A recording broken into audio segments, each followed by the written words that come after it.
Hi guys, welcome back to Rick's Fishing. So this evening we're off to Northbrook trout fishery near Chichester.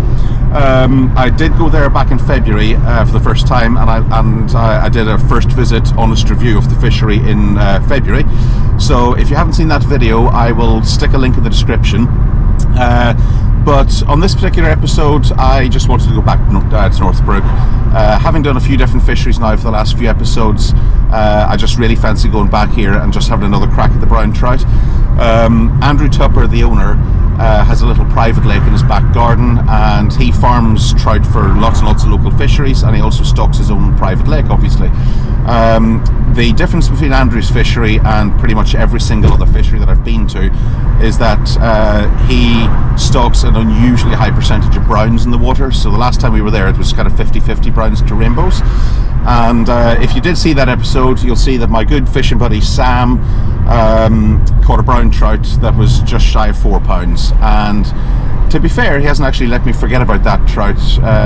Any interaction we have, any kind of chit chat we have on the phone, he still kind of goes on about that brown trout, which is understandable. It was the first brown he had for a few years, and I didn't catch any that day, and he just loves to wind me up about it. So this trip we're going to try and get even with Sam. We are going to have a little friendly competition, see who can snag a brown, and if we're both lucky enough to get one, then we'll just see who gets the biggest one. And if that's me, then fantastic. If it's Sam, I'm going to struggle. So anyway, yeah, we'll see you on the water.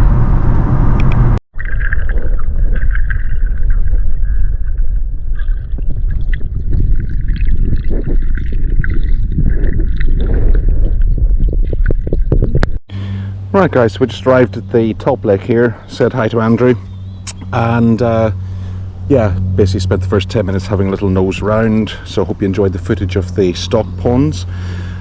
First one with rainbows and blues, second one with browns.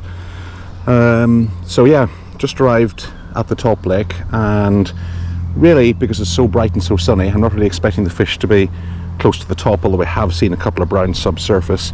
I think we'll save the potential to dry fly fish until the light goes, and in the meantime I'm just putting on a gold-headed pheasant tail nymph, and we'll just fish it at various depths and hopefully pick something up. So yeah, there's the little fly we're using, little gold head pheasant tail nymph. So nice slow figure of 8, and just occasionally speeding it up a little bit, just because we're imagining that nymph just cruising along the bottom, but occasionally maybe just making a little irregular movement. So we're always thinking, how's that pattern going to match what might be going on in real life?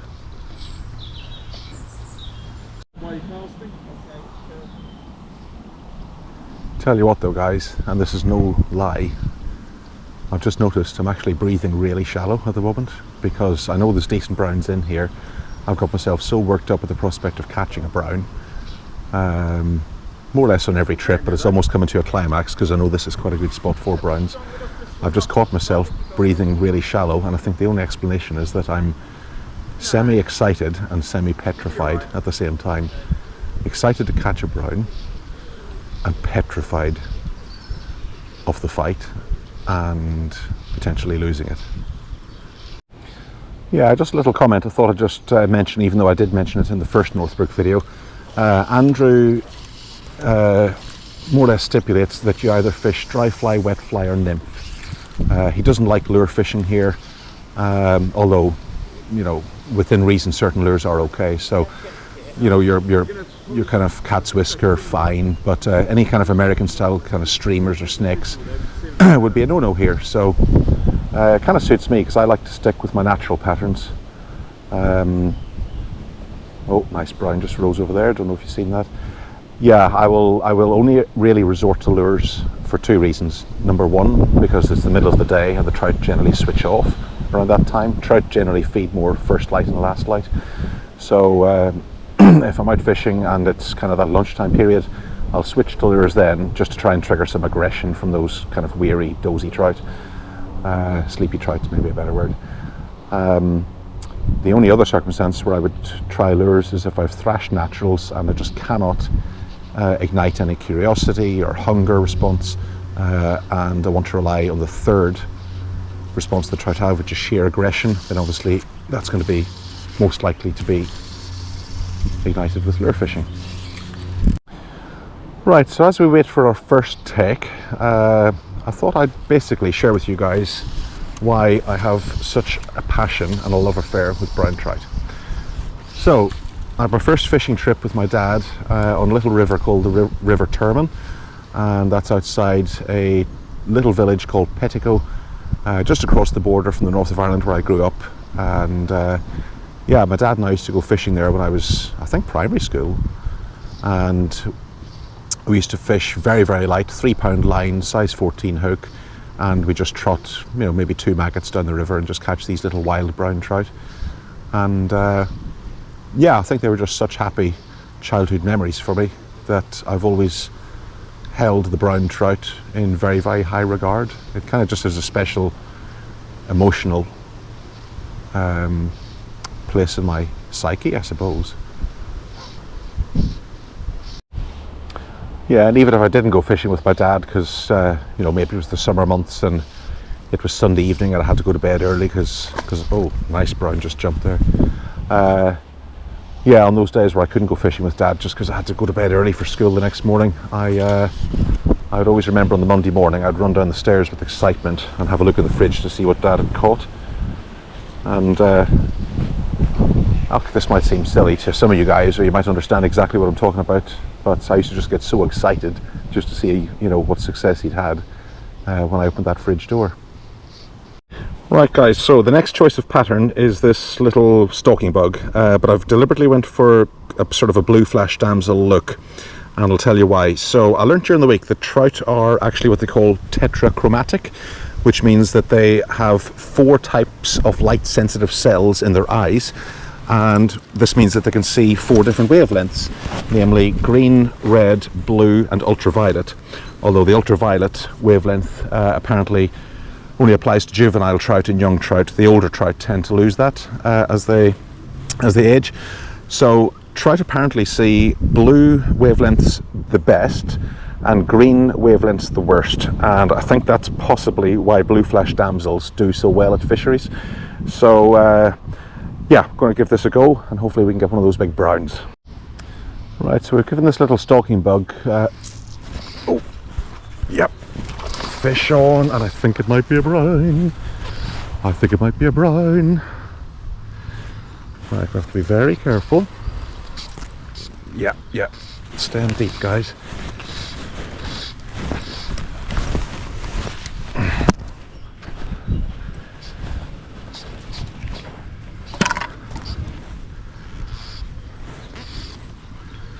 Oh yeah, this is definitely a brown, guys.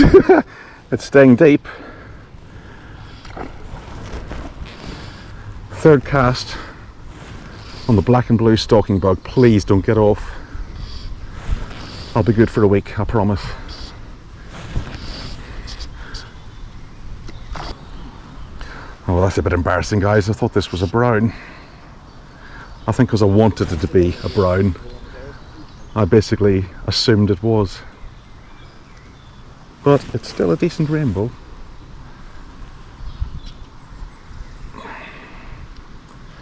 Oh, that's quite embarrassing. I literally thought it was a brown, mate. I thought brown and I seen brown.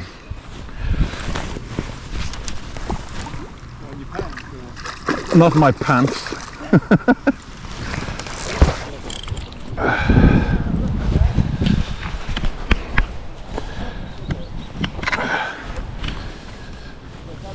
About 20 seconds. There we go, guys. Right, guys, so yeah, I'm just going to switch from this technique altogether. So what do we have so far? We've had one rainbow on the blue and black stalking bug, and we've had one take each on the gold-headed pheasant-tail nymph and gold-headed hare's ear. And we've had no takes on either normal buzzers or suspended buzzers, so I don't know what those brown trout are rising to. However, they've all of a sudden stopped rising, so I'm going to switch lines because, well, A, the lack of success on the floating line. I'm going to go sinking line and hopefully that will be advantageous, because like I said, it is quite sunny at the moment, and despite me having a 12-foot cast in a relatively shallow lake, obviously when I'm retrieving the nymph, it's going to be moving up in the water and then down and then up in the water and then down, because it's effectively getting pulled up by the floating line.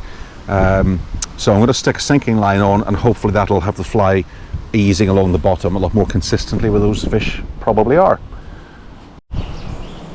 Okay, so we're going to stick on our trusty cat's whisker. Again, the general rule of thumb is bright lure, bright day, dark lure, dark day. Water clarity does affect, obviously, the decision-making process, but we're just going to go for something tried and tested and trusty. And like I said, guys, I don't really take any great pleasure out of lure fishing. I do try and match the hatch and tap into the trout's natural feeding patterns as best I can, but as we've only picked up that one fish on the pheasant-tail nymph, I just figured it's time to try and just tap into the trout's aggression. I don't really think they're feeding. It's probably still a little bit too bright. The action might pick up, obviously, as the light fades, but for now I just think we need to rely on trying to get some aggression going. So yeah, let's give this a go. Yep, we're in. Now that's probably going to be a rainbow, because it was on a cat's whisker, but you never know. I could have picked up a brown. You just don't know. So I'm pretty confident, guys, that this could be a brown, because it's staying really deep, and it's amazing, really, that we've managed to trigger the trout's aggression on the second cast, no time at all. So I think my theory that the sunshine was kind of putting them off was correct.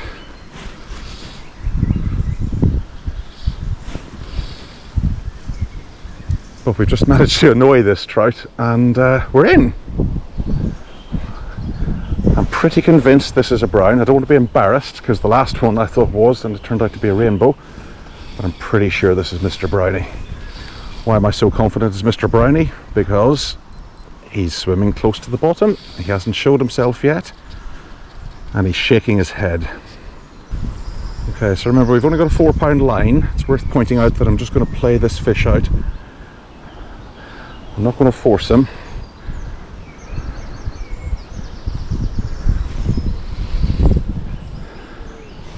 There's a brown. I will literally kiss the ground. It may well be, because it hasn't shown itself yet, and any brown I've caught generally behaves like this. It always tends to bore close to the bottom. What is it? If it's a rainbow, guys, I promise I won't be disappointed, because this is a cracking fight.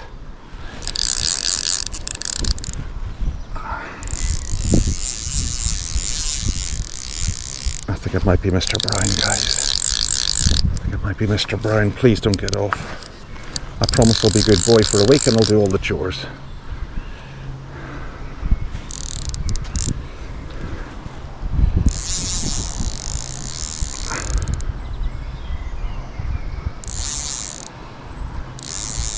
Oh, absolutely beautiful. Absolutely gorgeous. Right, I think we're going to have to walk. Yeah, we're going to have to just maybe follow this fish for a little bit.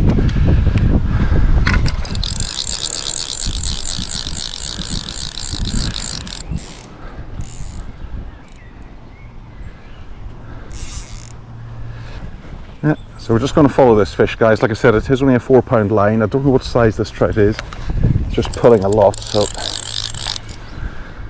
we're just going to follow it round, and we're basically just going to let it tire itself out.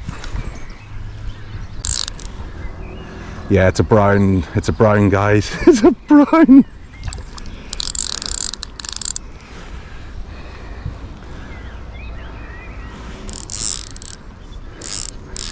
Not entirely sure if this is one of Andrew's biggest browns, but I'd probably guesstimate it to be at least 4 pound. Bearing in mind my PB's 4.5, it may just creep over that.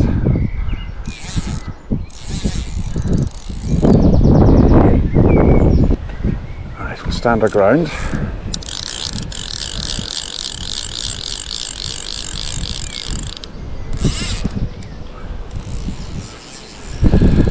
off again.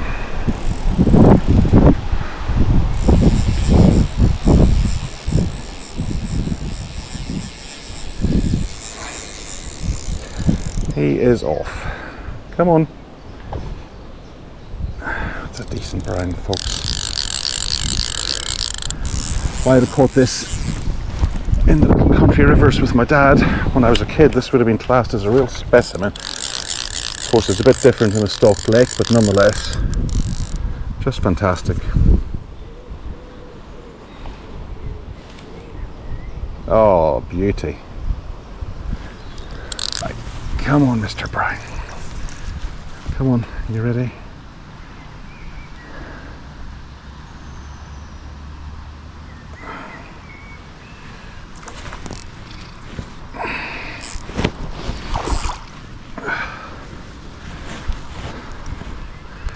I think this fish might actually be hooked in the side of the cheek, guys. So this hook could slip. This hook could slip. It's either quite shallow hooked, or it's actually, dare I say, with slight disappointment, this may be foul hooked in the side of the gill plate. So yeah, I'm even more nervous now this thing's going to come off. Fantastic battle. Whether I net this fish or lose this fish, it's been one hell of a fight.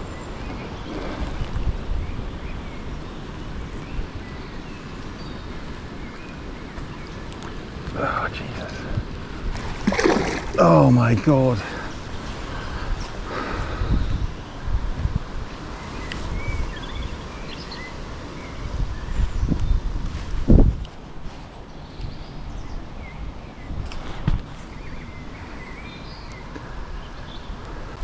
Right, come on, Mr. Trout. Over to the net, son. Over to the net. Bloody hell. How do these guys land these 10-pound brownies? I do not know. Because this thing's barely half that weight, and it's really giving me the runaround, for 10 minutes now?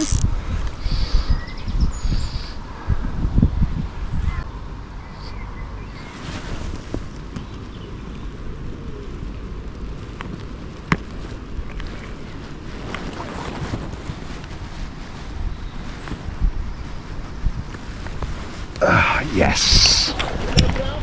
Yep.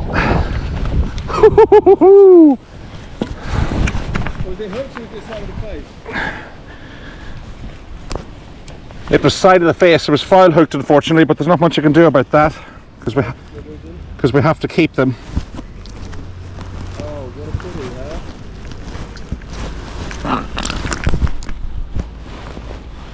huh? There we go, guys. First brown, probably 4 pound. Awesome. Wow, what a fight. Shame we foul hooked this guy.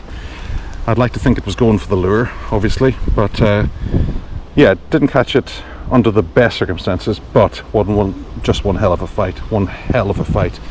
Thank you, Mr. Brownie. Right.